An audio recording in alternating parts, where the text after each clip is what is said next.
Mickey 17 First Reactions. A zany but thought-provoking sci-fi satire led by a winning Robert Pattinson performance. Whether or not Mickey 17 will be accessible on the financial level that they're hoping for remains to be seen.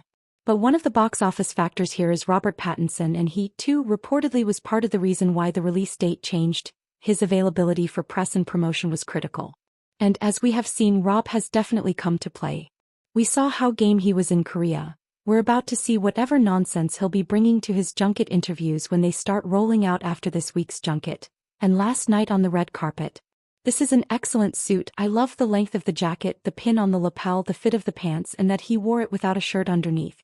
Mickey 17 is Bong Joon-ho's first film since he won the Oscars for Best Director and Best Picture for Parasite. He is among the few directors, and certainly even fewer non-Western directors, to be an audience draw, no matter who the stars are. Which is why it's been such a conversation. All these changes in release dates for the film, which is finally scheduled for release at the end of the month in South Korea and on March 7th everywhere else. Even though filming was completed over 2 years ago. Originally it was supposed to be March 2024. Then they pushed to January 2025, then April 2025, and now it's March. Word is director Bong and the studio were in disagreement over the final cut. Since with this Warner Brothers title, there was also the David Zaslav of it all, and whether or not he was interfering with the artist and blah blah blah, concerns about whether or not it will perform at the box office.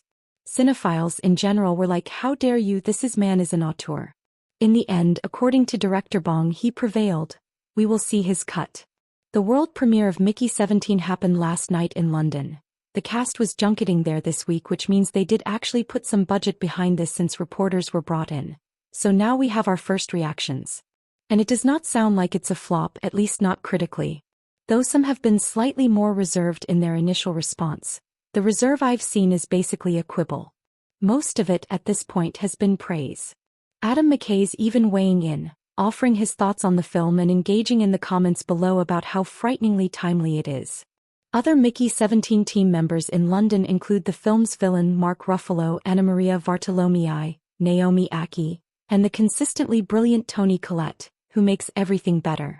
We don't talk about this enough, do we? How universally appreciated Toni is.